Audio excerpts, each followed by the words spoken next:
totally sorted or finally sticking to a fitness plan or just feeling, genuinely happier. Mm-hmm. You start off super motivated, big plans, and then, well, life happens. Yeah. And those amazing goals just kind of fade away. If that sounds familiar, you are definitely not alone. It's such a common thing, and the source material we're looking at today really tries to nail down why. It Yeah. often comes down to the way we're told we have to achieve those things. Exactly.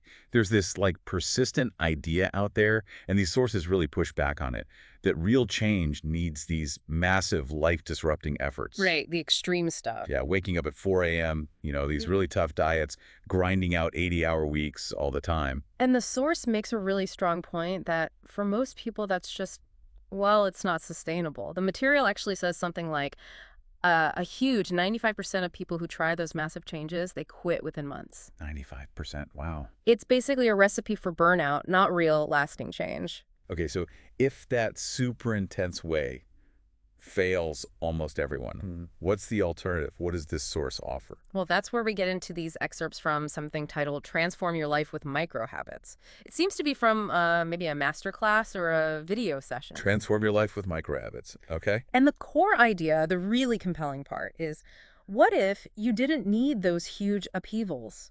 What if instead tiny, like almost laughably small daily actions, maybe just 5 minutes worth, what if those could quietly build up over time? Compounded to something big. Exactly, into unstoppable momentum leading to really life-changing results. So that's what this material calls the power of micro habits. It's a totally different way of thinking, right? Moving away from that go big or go home thing that often leads to just going home towards something more like start tiny, stay consistent. So our mission here is to really unpack these sources, pull out the best bits, the actionable stuff on how these micro habits work based on the research and examples they actually share. Yeah, we're going to look at some specific techniques they mention. Things like a clever way to automate savings even if you feel like you're terrible with money. Okay. How to build actual confidence, push back against self-doubt, and the kind of surprising brain science behind why these tiny things work, how little choices add up. All right, let's dig in. So the source starts by acknowledging that common struggle, setting goals, and right away hits us with that 95% failure rate for the extreme methods. Really hammers home that maybe the method is the issue for most of us. It makes a lot of sense, doesn't it? When you think about willpower, a huge change needs tons of willpower, day in, day out. Right. And willpower, as the source kind of implies, it runs out, it's finite. Micro habits, though, they're designed to need, like, almost no willpower to get started. So the material then pivots. It promises this system based on micro habits, mentions research, gives examples, wealth, health, happiness. They say it's not just, vague advice. No, they give concrete examples pretty quickly. One of the first habits they talk about is automating your savings, and they frame it using what they call Warren Buffett's reverse strategy. Okay, the reverse strategy. Yeah. What's the source say that actually means? Well, the idea apparently from a Buffett quote they cite is, don't save what's left after spending, spend what's left after saving. It flips the usual approach completely. Okay, so instead of paying bills, spending money, and then seeing if maybe there's something left over to save. Exactly, you flip it. Saving comes first. It's the priority. You make saving the first bill you pay. Precisely. The source mentions using something like a zero-based budget template to actually do this, which, if you haven't heard of it, basically means every single dollar or pound you earn gets assigned a job before you spend it. Income minus expenses and savings equals 0. You allocate to savings first. Then essentials, then the flexible stuff. So saving isn't just an afterthought, hoping there's something left. Right. You pay yourself first. It becomes non-negotiable. And did the source give an example of someone doing this? Yeah, they talk about a viewer named Sarah. By setting up this automated reverse saving, this micro action she didn't have to think about or force herself to do every day, the source says she saved, get this, $12,000 in 1 year. 12,000. Wow. Even though she couldn't save consistently before. That's what they claim. It's a pretty powerful example of how a small strategic shift automated into a habit can lead to a really big result. Takes the daily willpower battle right out of it. That's huge.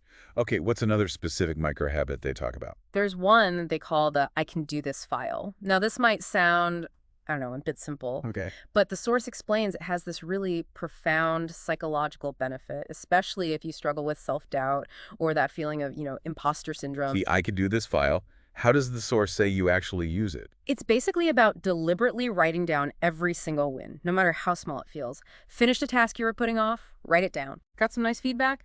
Add it. Solved a little problem? Note it. Keep it somewhere. Physical file, phone note, document. Doesn't matter. And the idea is, when you hit a rough patch, feel overwhelmed, start doubting yourself. You pull out that file. You review your actual past successes. They share an example of, I think, a teacher named John.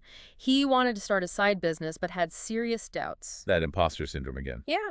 And whenever it hit, he'd look at his I can do this file. According to the source, that was the micro habit. That's what built his confidence, his resilience, helped him push through, and eventually they say he was making an extra $3,000 a month from it. That's brilliant. It's like collecting evidence against your own negative self-talk. A micro action of tracking wins that compounds into real mental strength. Yeah, I like that. They also get into the power of compounding, right? Using what they call the 1% progress rule. Yes, this is where they really drive home that the size of the action matters less than doing it consistently over time. The example they use to make it really clear is cutting out just one $5 latte a week. Okay, one $5 coffee. That feels, it feels tiny. Almost pointless, maybe. Exactly, and that's the whole point the source is making. It feels insignificant right now. But they break down the math.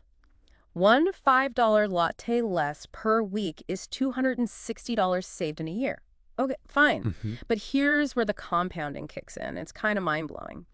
If you invested that $260 every year, the source suggests, hypothetically, at maybe a 7% annual return, it could grow to over $32,000 in 30 years. $32,000 Yeah. from skipping one coffee a week. Wow. Yeah. That number really makes you stop and think, doesn't it, about all the other small, seemingly minor things we spend money or effort on. It's such a powerful illustration of the principle. Tiny actions, kept up consistently, harness that exponential growth of compounding, leads to results that seem way out of proportion to the tiny start. And like the source says, that specific example barely feels like a sacrifice. It's a 1% tweak, not some huge lifestyle change. Right. Really shows how the cumulative effect is the key.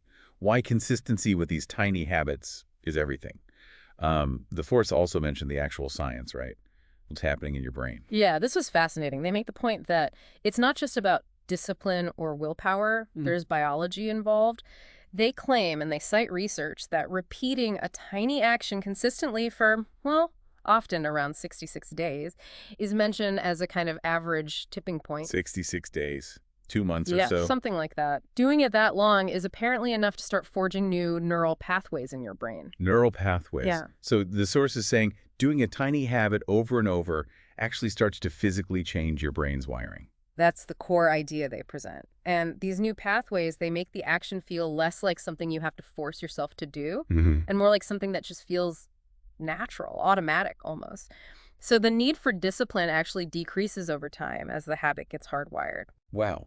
Imagine that feeling, needing less discipline because it's becoming automatic, whether it's saving money or, I don't know, reaching for fruit instead of chips.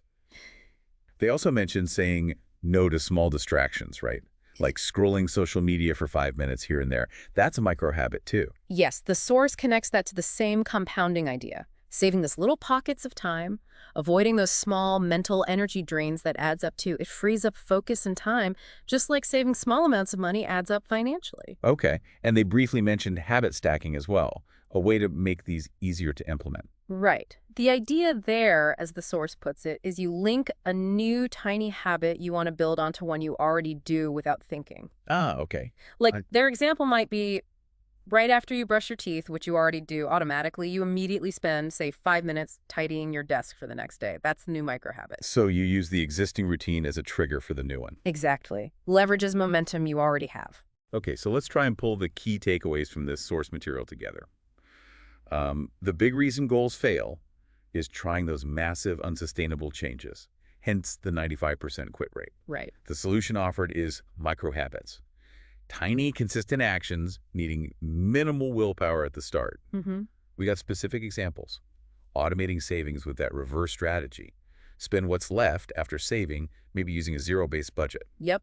Building mental strength with that I can do this file, documenting small wins. And that incredible compounding effect shown by the $5 latte potentially becoming over $32,000. Yeah, illustrating the sheer power of consistency over time. Plus the underlying science, the consistency actually starts to rewire your brain, making habits more automatic over, say, 66 days or so. Turning discipline into automaticity. And then those tactical bits. Oh. Saying no to tiny distractions also compounds, and using habit stacking to link new habits to old ones. It really does offer a different kind of blueprint, doesn't it, for getting to those big goals. It's about sustainability, consistency, using these underlying principles, not just brute force willpower that burns out. Building momentum through those small, quiet wins that just stack up. Yeah.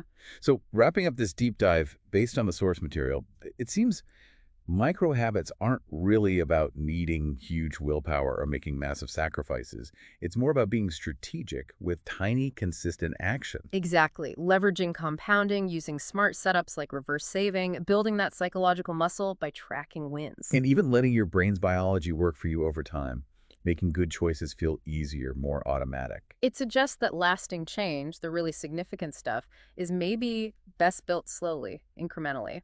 One tiny step after another. I'm bringing this back to you listening. These ideas, they come straight from the source material we explored today. They offer a really different angle on how you might tackle those big ambitions without hitting that wall of burnout, that 95% failure statistic. It's an invitation, really, to look for the hidden power in the smallest things you do every day. Which leaves us with a final thought to chew on, building on that powerful compounding idea from the source. If just cutting out one small $5 latte a week could potentially snowball into over $30,000 across decades, what other tiny, seemingly insignificant daily or weekly action, maybe spending just 5 minutes learning one new thing or having one brief positive connection with someone important, what could you start doing consistently today that might quietly transform a totally different part of your life? Your skills, your relationships, your creativity, your health, in surprising ways down the road. Just think about the huge, untapped potential that might be hiding in the power of the smallest changes.